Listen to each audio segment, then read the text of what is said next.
After India crackdown on organized syndicates, are Khalistanis on the radar? This is India Sense. I'm Gaurie Dwivedi and we'll answer that question for you. But first up, the headlines. India's shadow war continues. Crackdown on organized syndicates. NIA arrests deported gangster Anmol Bishnoi. All eyes now on whether India is able to dismantle the Khalistani networks around the world. Pakistani forces killed 23 fighters on its Afghan border raids. Pakistan threatens Taliban with regime change, even as the second minister from Afghanistan visits India in that many months. Prime Minister Modi on a 3-day visit for the first G20 summit in Africa. It was under India's presidency that Africa became a member of the G20. US, China, Russia leaders meanwhile decide to skip the summit. Australian envoy tells NDTV, speaks on the racist attacks against Indians, says top priority for Australia to ensure safety of Indians in Australia. And Donald Trump all set to meet New York Mayor-elect Zohran Mamdani, and the focus of their meeting is likely to be on affordability for New York.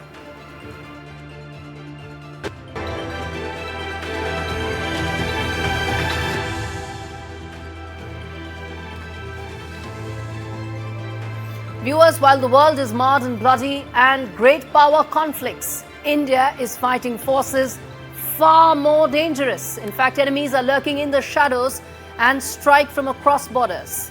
In the past year, New Delhi's offensive against organized crime syndicates has now reached great heights and big breakthroughs.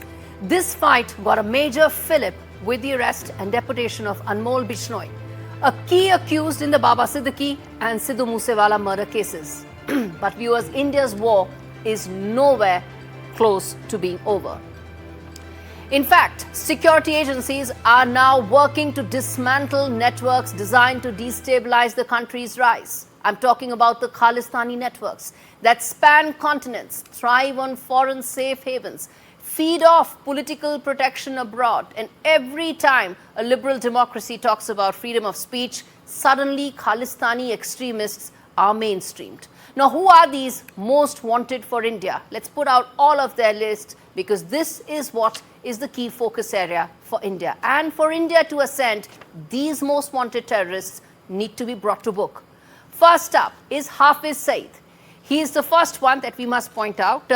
He is based in Pakistan, prime accused in the 26/11 terror attacks that took place in Mumbai. Next is Masood Azhar of Jaish-e-Mohammed, again based in Pakistan, accused in the parliament attack, Pathankot as well as Pulwama attacks. He also ensured that he was the main perpetrator as far as planning of those attacks are concerned. Now let's tell you about these Khalistanis who are based in Canada. Governments have changed. Somehow Khalistanis continue to survive that. Arshdeep Singh Gill, alias Arshdallah, based in Canada, linked to Khalistani networks and groups and wanted. He's in fact a most wanted by NIA in several terror cases, and he should be the one who should be deported for Mark Carney to walk the talk on terror. Mark Carney needs to ensure that these people are brought to book. Next up, let's get you Satinderjeet Singh, alias Goldie Brar, of course, based in Canada yet again, prime accused in the Sidhu Moosewala murder case and most wanted by NIA. These are people who somehow managed to get safe havens in Canada, and Mark Carney needs to act on these names.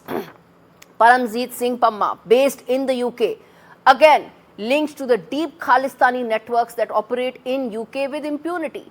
When Keir Starmer was in India, Prime Minister Modi said so in so many words, that these Khalistani networks need to be dismantled. He is wanted, most wanted in the 2010 Patiala Ambala blasts, and such people need to be immediately handed over to investigating agencies. Viewers, for too long, liberal democracies have been going on and on about how this is freedom of speech. No, attacks with violence are not freedom of speech. What they are is threatening the territorial sovereignty of India. And as I said, for India to ascend, for India to rise, these matters are top priority. India is now working closely with the US in getting its most wanted terrorists back. The agenda will now also include Khalistanis, who for too long have been getting these safe havens across these several geographies that we are telling you. Pushing US, UK, Canada on extradition requests is now the key focus area. One has come, Bishnoi has come of the Bishnoi gang, more need to follow. And closer ties with the US on terror threats is something that has happened in the last couple of months and years. Even though Joe Biden has made way for Donald Trump's administration, one thing is clear, viewers. America and India are working very closely as far as their security interests are concerned. And that alignment is the most important that needs to be kept in mind. And as stronger action are being called as far as anti-India elements that are in these countries. They are ensuring that they talk about someone like Pannu. How is it that he manages to get funding? He manages to get political patronage. He is freely spewing venom against India. Those anti-India elements need to be brought to book, and there has to be zero tolerance towards any of these people, any of these elements being allowed to get away. Now, viewers, the stakes are very high. The threats are global, and India's enemies are now running out of places to hide. This is not just a crackdown. It is a message to the world, and that needs to be remembered, that India, when it wants, will ensure that it hunts down those who strike at it, no matter where they are.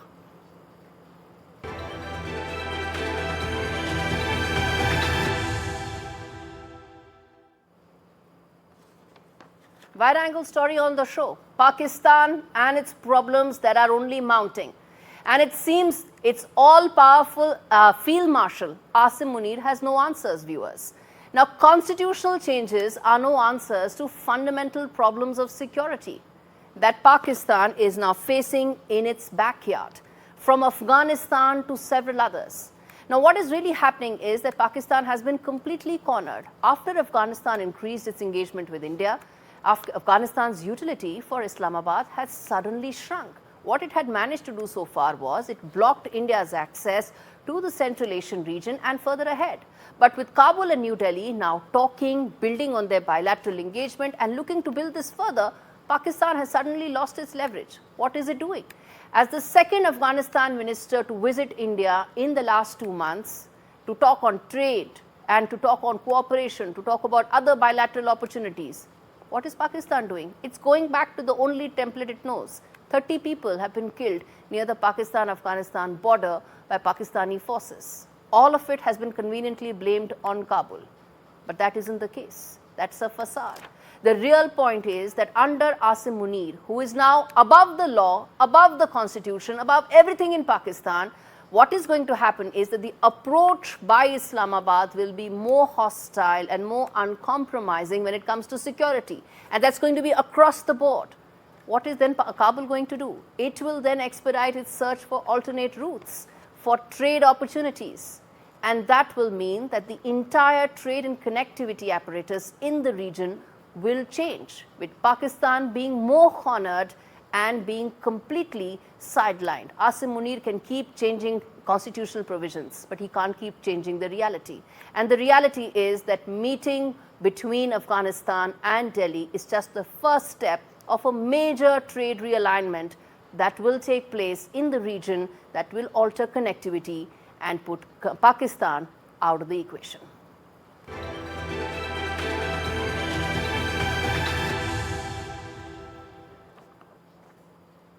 Viewers, a missile has become a message tonight. A message that Bharat is shaping Asia's balance of power.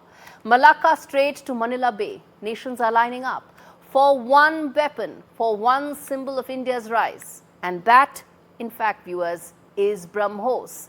Let's dive into what's really driving this rush and altering the entire regional security apparatus, with Brahmos at the very center of it. Take a look.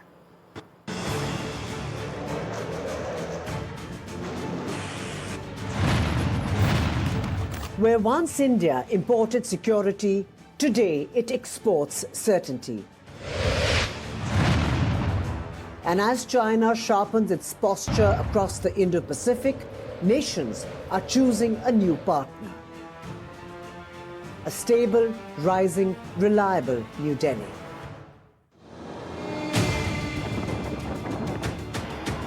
The queue for Brahmos is growing. Vietnam, Malaysia, Indonesia, and others watching closely. A new center of gravity is forming, and it sits firmly in New Delhi. It begins with a handshake, usually a quiet visit, Indonesia's defense minister arriving in Delhi.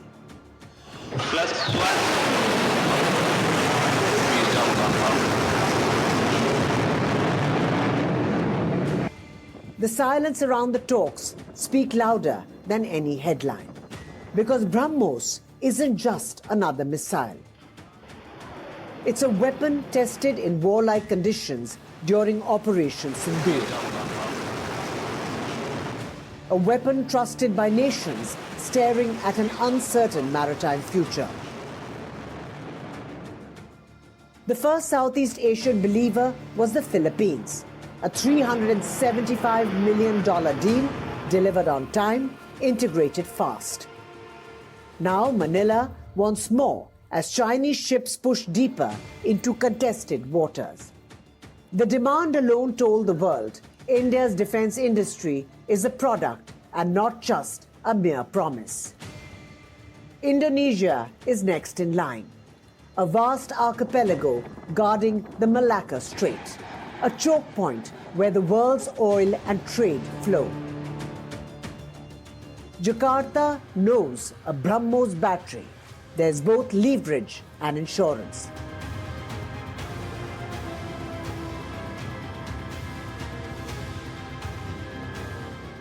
Its independence from old suppliers like China, Russia, and even the US. And India? Well, it's becoming the hub.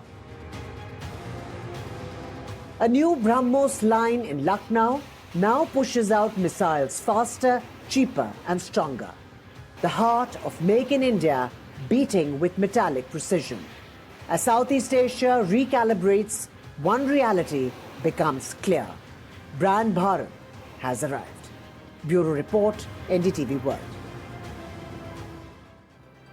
That's just the beginning of Brand Bharat, viewers. We're slipping into a very short break. We come back on the other side, get you the top voice on the show this week, Australian High Commissioner, talking about the relationship and most importantly, the racist attacks against Indians in Australia. Stay with us.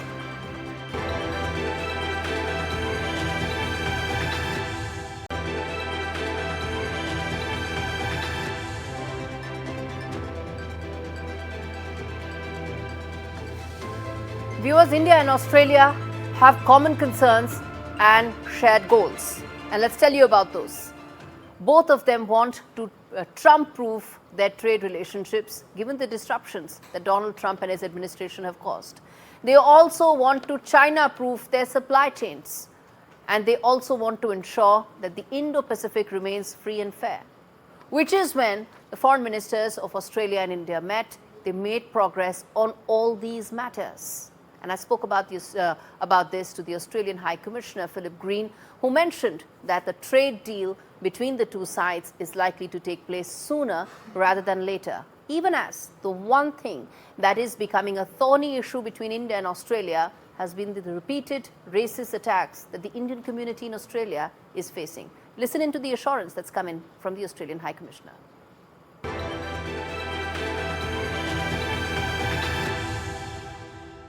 We have with us Australian High Commissioner speaking exclusively to NDTV. But sir, let me first start with the Foreign Minister's visit to India. Penny Wong's visit came at a time when Australia-India ties are seeing a massive increase, both in terms of their scope as well as potential. What do you think would be the Minister's single biggest highlight in terms of the visit and the success? Well, you're right that our bilateral links at a very high level, and Penny Wong and Dr. Jaishankar have an extremely good relationship. But the reality is that we live in a world which is more complex and contested. We live in a world of disruption. And it's a time in global affairs where trusted partners are even more important. And Australia, at this time of disruption, is presenting itself as a reliable and steadfast partner to the region, and not least to India. So it was great for our foreign ministers to be able to catch up. Indians form a very large cohort in Australia, but over the last, couple of months, there have been stray instances with regard to racist attacks. There have also been instances where the community has been picked on. Do you think maybe more could be done to ensure that the community, which contributes so much to the Australian economy, to the society, can be given that comfort, that extra protection maybe, because when racist attacks come in, they actually target a community and leave a very large scar? Well, let me first say that Australia is one of the safest places in the world. We have a vibrant multicultural society, and Indians can feel safe and secure in our country. You are right that in recent times there have been demonstrations, relatively small demonstrations, by people who have an anti-immigration sentiment. And some of that relates to Indians. I want to be very clear about this. Our government has decried some of the things said in these demonstrations, and we have been very clear that we stand for a multicultural Australia. We stand for a country where everybody who comes legally to our society is dealt with respect and generosity. And we particularly stand with those migrants who come to Australia because they make such a huge contribution to our life. Yeah. Final thing I want to say is this. Australia is a bit different from other Western countries because of all of our population, more than half either came from another country themselves or one or both parents came from another country. So there is a very lively migrant element to Australian society. Final question, sir, which is around security concerns that several people in the Indian security establishment have had with regard to Khalistani elements in Australia. It has been raised at several levels. There has also been reassurances that have come in from Australia. What more can be done to ensure that these security concerns that India has had and continue to do so are addressed? Oh, look, we're very vigilant on that matter. And I can assure you that the Australian Federal Police and the other security authorities in Australia are very closely focusing on making sure that everyone in Australia can feel safe and secure. There's also no question about Australia's view about India's territorial sovereignty, which we think is completely unquestionable. But I do want to say this. Australia is a free country, and people are entitled to undertake peaceful protest. And so long as protests are peaceful, it's an entitlement of Australians to undertake that. But that comes alongside a rigid requirement against violence, and in particular for us to be vigilant to make sure that incidents which have occurred in other countries have not occurred in ours, of diplomatic and consular premises being infracted, that doesn't happen in Australia.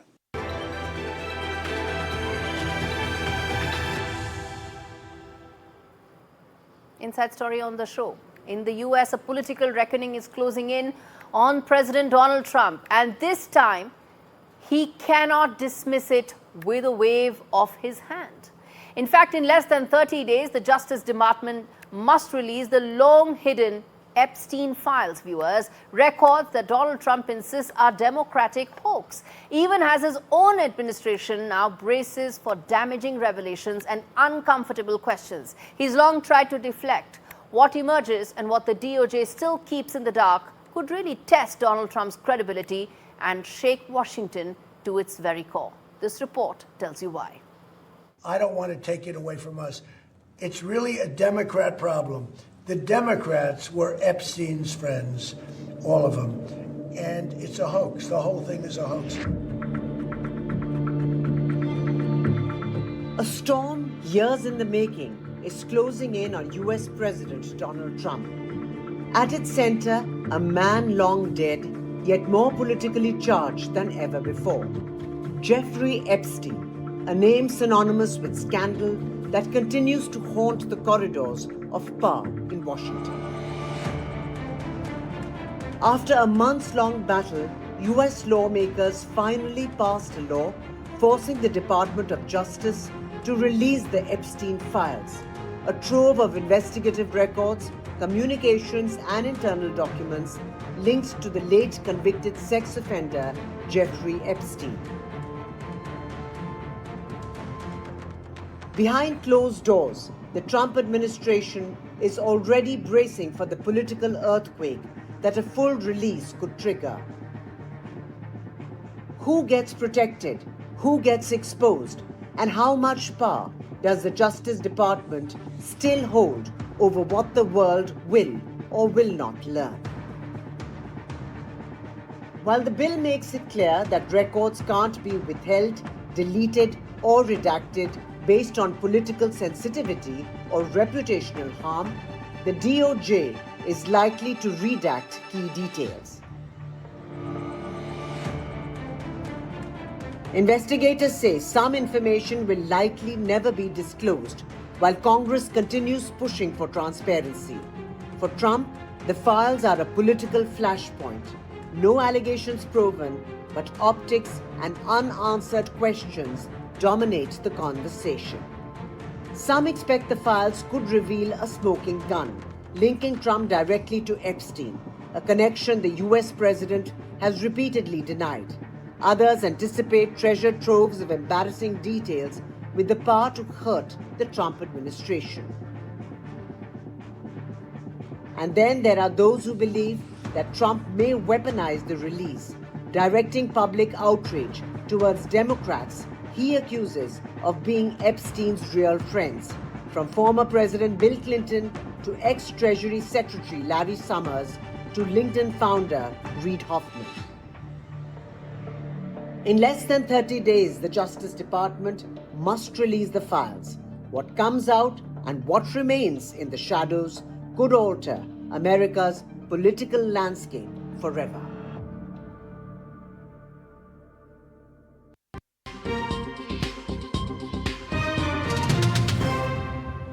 A political confrontation that's been months in the making is finally happening. President Donald Trump will meet New York Mayor-elect Zohran Mamdani on Friday. A collision between a president who loves control and a newcomer who refuses to be intimidated. The two have already drawn battle lines. Mamdani vowing New York will never bow down to Trump's anti-immigrant politics, even as Donald Trump is accusing the city of electing a communist. But behind the noise lies real power. Donald Trump can still squeeze federal funds, stall infrastructure, and slow the city's agenda. Leverage that could define Mamdani's entire term. This isn't a meeting for the cameras. It's a test of will over who truly shapes New York's destiny and how much political heat each side is prepared to unleash. In a decisive signal of India's growing clout in the Indian subcontinent, NSA Ajit Doval convened his counterparts from the Maldives, Mauritius, Sri Lanka and Bangladesh for the 7th Colombo Security Conclave in New Delhi, with Seychelles formalizing its ties to the group and Malaysia attending as a guest. This gathering isn't just talk. At stake is the security of a region that is becoming a geopolitical flashpoint, not just on water, but in cyberspace, terror networks, and transnational crime as well. The message from the meeting was clear: only deeper coordination can keep the Indian Ocean stable. With India leading the dialogue, the conclave has now set its roadmap for 2026, signaling a stronger, more united security front in the entire neighborhood. All right, viewers, on that note, it's a wrap on the show. Thanks so much for watching.